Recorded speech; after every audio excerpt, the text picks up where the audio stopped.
Hello guys, today in this video we will talk about pink heart emoji. What is the meaning of pink heart emoji? And if a boy sent this emoji, what does it mean? And if a girl sent to this emoji, what does it mean? Okay, so let's get started.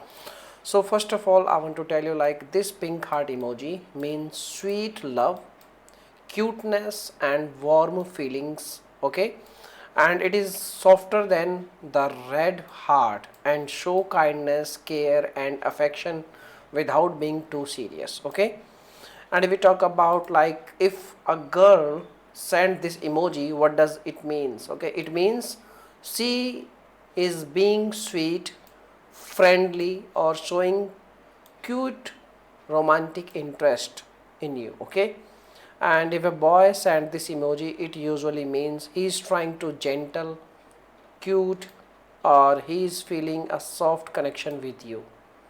So my dear friends, this is the meaning of this emoji. So if you have any other questions, you can make a comment. I will reply you very soon, and if this video was helpful, please hit the like button, and thanks for watching this video my dear friends, and bye bye.